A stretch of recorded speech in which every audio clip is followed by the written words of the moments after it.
Hello, this is Kevork Almassian of Syriana Analysis, and today I want to speak about three misconceptions that I heard in the last 1 week. The first misconception is that Israel retaliated against Syria, and this is wrong because first we have to check the timeline of the conflict between Syria and Israel. I'm not talking about only historically, since 1948 and 67, 73, 82, and a lot of other incidents that happened between Israel and Syria. But I am specifically referring to the confrontation that happened during the discourse of the Syrian war. That means starting from 2011 until 2018. Between this period, Israel attacked Syria for over 100 times by airstrikes, missile strikes, and many other kind of attacks. But during this period, the Syrian army was completely busy with fighting the terrorist organizations, namely ISIS, Al-Nusra Front, and other internationally designated terrorist groups in Syria, and the Syrian army was trying to prioritize the conflict and the way it should handle the different battles. Now, the Syrian army liberated Eastern Ghouta, liberated Western Kalamun, liberated Homs, Hama suburbs, and on the way that 100% will be free soon, liberated Aleppo, Deir ez-Zor, and eyes are shifting on Daraa. So Israel at this particular moment is attacking Syrian army positions once again, and the message that Israel is trying to deliver is it's forbidden for the Syrian army to move forward towards the southern city of Daraa, which is where the proxies of Israel are fighting. And also, by delivering this message to Syria, it's also sending a message to Iran that it's forbidden for any presence of Iranian or Hezbollah forces in the southern side of Syria.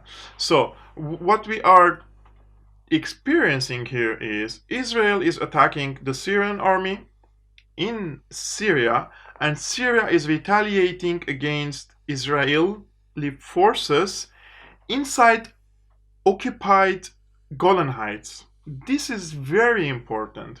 When the Syrian army retaliated against Israeli positions, the Syrian army attacked Syrian territories, internationally designated, internationally recognized Syrian territories that Israel illegally occupies since 1967 and annexed it in the 1980s. So what happened is a 100% legal retaliation by the Syrian army against occupation forces. So forget about the statements coming from the United States and other Western governments saying that the Syrian army attacked Israel. Actually, the Syrian army attacked Israeli occupation forces in positions that they are positioned in territories that belong to Syria. So this is the first misconception. The second misconception is that Israel and some pundits are promoting, whether it's in traditional media or in social media, that Iran responded to Israel. I was following the situation in Syria very closely, and I can guarantee you that according to my very reliable sources, only the Syrian army retaliated against Israel.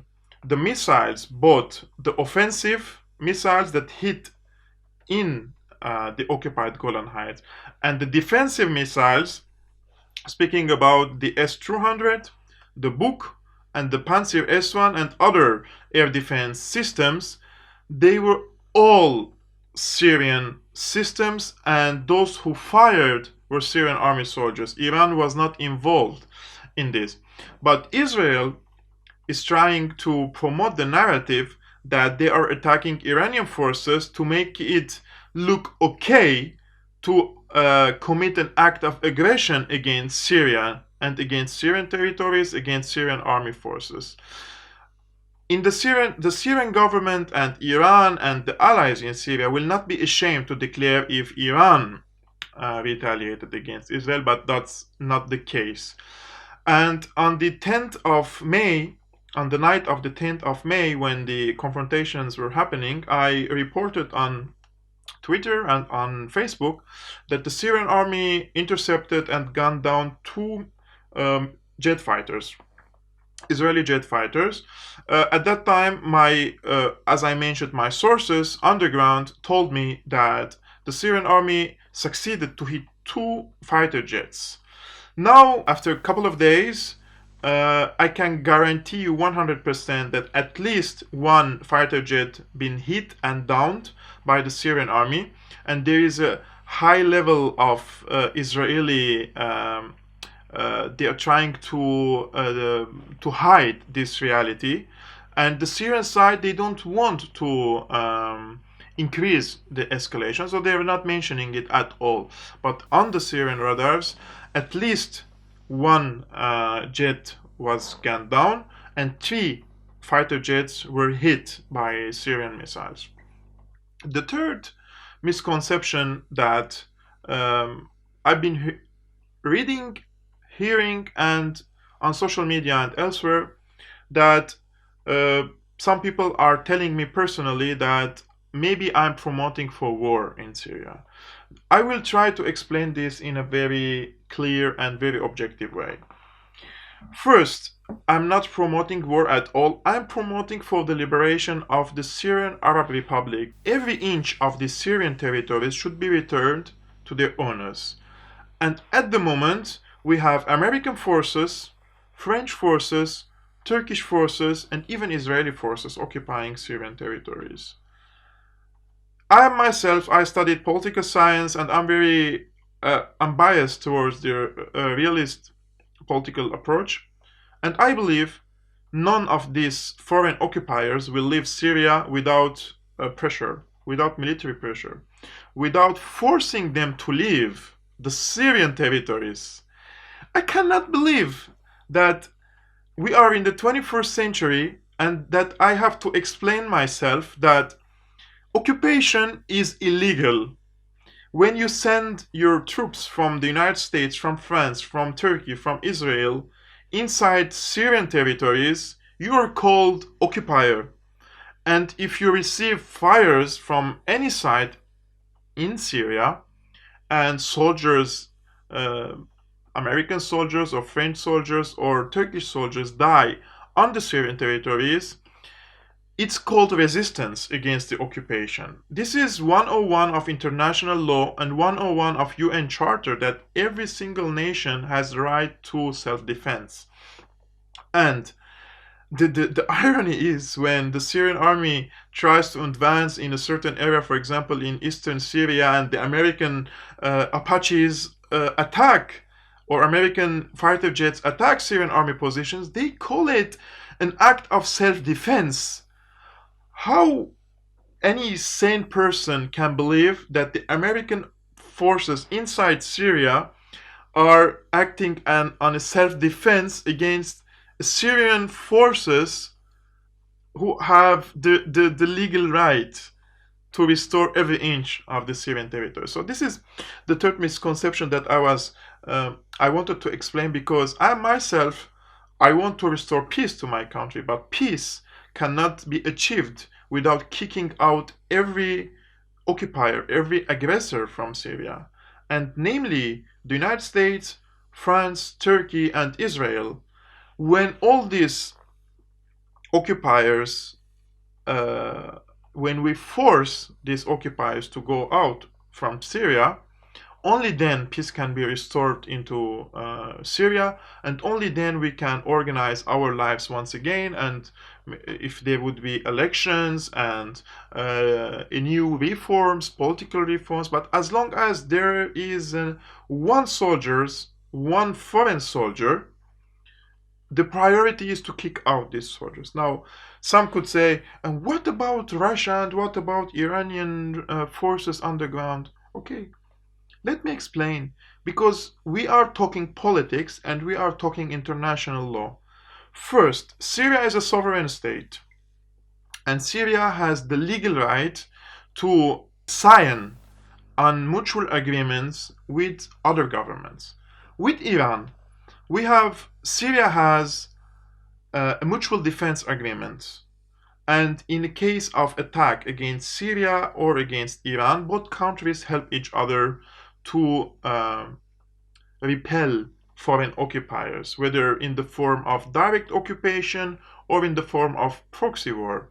And this is what happened. Iran came into Syria according to an agreement, regional agreement, and on a governmental level between both sides. So the presence of the Iranian forces in Syria are 100% legal, and no foreign power or legal entity or UN or anybody else can force Iranian forces to go out from Syria. The only party that has the right to call the Iranian forces to leave Syria is the Syrian government. The second is the Russian forces. And also in 2015, President Bashar Assad and President Putin agreed on this operation, and President Bashar Assad called and invited the Russian forces to come to Syria. Whether you like this reality or not, President Assad is the legitimate president of Syria. The government of Syria is the legitimate government of Syria. This government and the president are recognized according to international law and according to the UN. It's the representative of the Syrian Arab Republic who represents Syria in the UN, for example, and not any other body. So as long as Assad is the president of Syria, he has the legal right to form coalitions, alliances with his allies, whether it's in the region or it's on the international level. So we shouldn't discuss these things anymore because they are very 101 for political science and 101 international law. So the Russian forces are legal, the Iranian forces, the presence of these forces are legal in Syria. The American, the French, the Turkish, and the Israeli forces are illegal according to international law. And any kind of resistance against these occupiers are 100% legit and 100% legitimate according to international law. I am here talking to you facts, realities, and international law.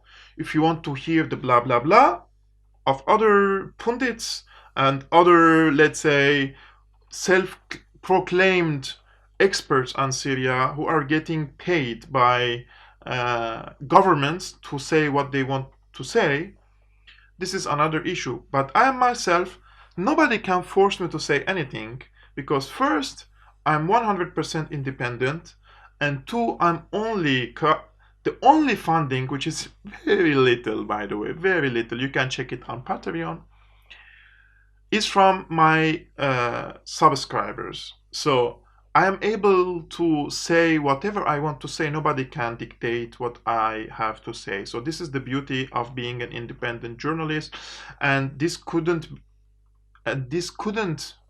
happen without your help, because all the support you're giving me, both on the social media by sharing and spreading the videos, and two, by supporting me on Patreon. You can find all the details in the description below.